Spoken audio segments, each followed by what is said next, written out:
You have to stand on the statements that you've made, and I think you've been running away from those statements. I've been standing on my record throughout my career. You don't have a record. It's one of waffling. I am absolutely committed to my promise to maintain the status quo with regards to laws relating to abortion and choice, and so far I've been able to successfully do that.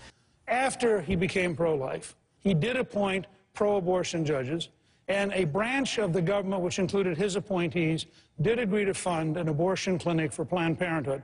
All that occurred after he had become pro-life. We can believe as we want, but we will not force our beliefs on others on that matter. And you will not see me wavering on that. I'm not willing to sit back and say, too bad for Michigan, too bad for the car industry, too bad for the people who lost their jobs, they're gone forever. Yeah, that's exactly what I said. The headline you read, which is said, let Detroit go bankrupt. Gosh, I thought you said they did go into bankruptcy, right? And that's what I said they needed to do. That these companies need to go through a process of shedding their excess costs, hopefully outside the bankruptcy courts. The president ultimately did what I suggested. No, the bailouts were a mistake. I don't like bailouts. I'm not interested in bailing out individual institutions. Well, no one likes the idea of a Wall Street bailout. I certainly don't. But you said in 2008 that it prevented the collapse of the financial.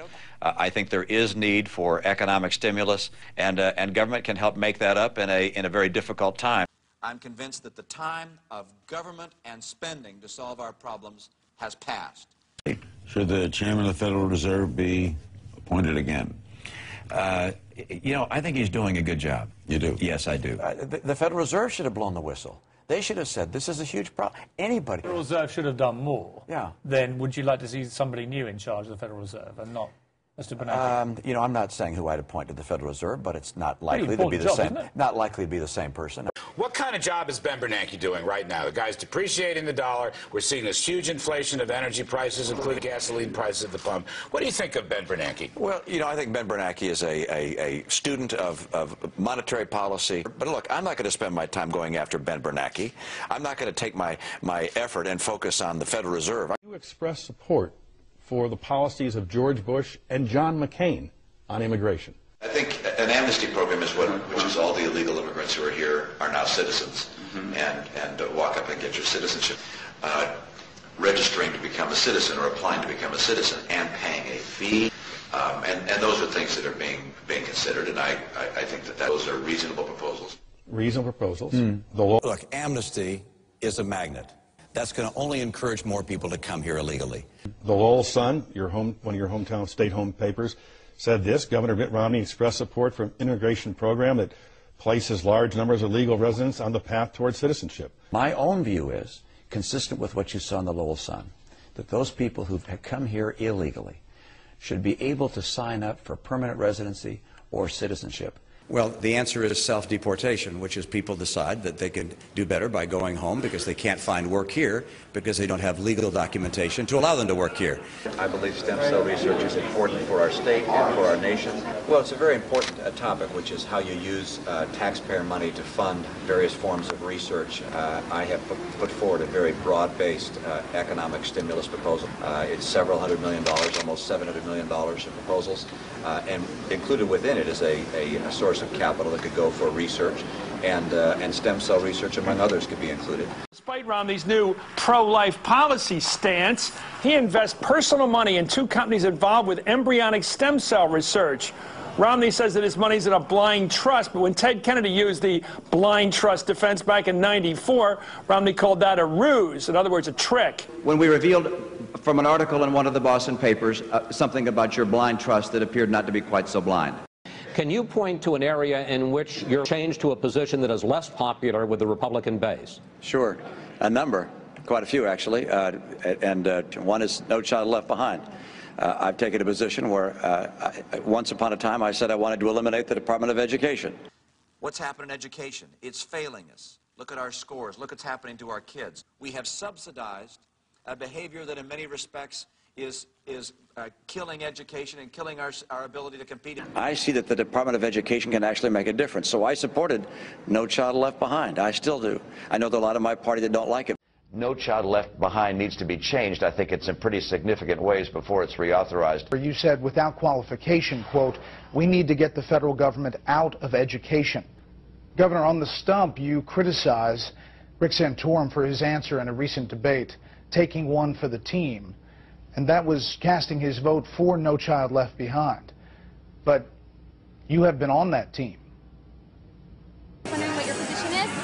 My view has been to allow the minimum wage to rise with the CPI or with another index so that it adjusts automatically over time. So you'd support that as president? I've already indicated that when I was governor of Massachusetts, and that was my view. Why do you want to raise the minimum wage? Why do you want to index it for inflation? Well, actually, when I was governor, the legislature passed a law raising the minimum wage. I vetoed it. Right now, there's probably not a need to raise the minimum wage. Mr. Romney, you say you're a moderate on social issues. In fact, you say you will do more to promote gay rights than Senator Kennedy. You said in 1994 that you looked forward to the day when gays and lesbians could serve, and I quote, openly and honestly in our nation's military. Do you stand by that? And my view is that at this stage, this is not the time for us to make that kind of a change. Is that a change in your position from 1994? Yeah, I didn't think it would work. I didn't think don't ask, don't tell would work. That was I didn't think that would work. I thought that was a policy. When I heard about it, I laughed. I said, that doesn't make any sense to me. And you know what? It's been there now for, what, 15 years? It seems to have worked. So just so I'm clear, at this point, do you still look forward to a day when gays can serve openly in the military or no longer? I look forward to hearing from the military exactly what they believe is the right way to have the right kind of cohesion and support in our troops, and I'll listen to what they have to say. All right. The failures of Fannie Mae, Freddie Mac are just so legion that we really have to rethink about how we're going to support a growing housing industry. What Fannie Mae and Freddie Mac were doing was simply unsustainable and dangerous to the economy. But apparently what he thinks is a failure for America is just great for his own personal bank account. The Boston Globe reports Romney has up to $500,000 in mutual fund that invest in Fannie and Freddie. We have also, what's happened in the area of poverty? The very people we were trying to help with all these programs seem to have been most affected negatively. We've always had poverty in our country, but now people are locked in poverty, can't climb out of it. I'm not concerned about the very poor. We have a safety net there. But no question about one thing, it's getting warmer. Yeah, you got my quote right. And my quote was this: do I think the world's getting hotter? Yeah, I don't know that, but I think it is. But I do not believe in cap and trade. I do not believe in putting a carbon tax on. There are others who think that's the right way to go. I oppose those, and there are other people who would like to put in place a cap and trade program and dramatically increase the cost of energy. That's their view. By the way, that would kill a lot of jobs. Now, what happens if we decide to put caps of some kind and targets and so forth? Well, I think one important principle I want to make is this, and that is we don't call it America warming, we call it global warming. And that being the case, I want to make sure that those kinds of discussions are held on a global basis. But we're going to have to work globally to put together a plan to reduce this, if you will, these gases, which very may well be causing dramatic warming of our planet. I don't know if it's mostly caused by humans. And so what I'm not willing to do is to spend trillions of dollars on something I don't know the answer to. So, as I hear it, you're leaving the door open to possible carbon cap or carbon tax. Oh, I'm not a man that favors taxes, and so I'm not going to make a statement of that nature. But I can tell you that you know, I don't close off inquiry and discussion on a lot of topics. I do not believe in putting a carbon tax on, but I do not believe in cap and trade. I oppose those. He would not say whether he supports or opposes the specific measures. I'm not speaking about the particular ballot issues. Those are up to the people of Ohio. Oh, I'm sorry if I created any confusion in that regard. I fully support Governor Kasich's, I think it's called Question 2 in Ohio. Dealing with the kind of regulations you deal with, the licensing, the permitting, the local, state, federal regulations can become backbreaking, and we have got to cut through it. We have got to reduce the size of this government gorilla hanging on our backs. That is something we have to do. And we're at a point where we cannot continue, in my view, to keep going down that road that we've been going down for the past 30 years. But we are a nation of laws, and our freedoms and our liberty are associated with following the law.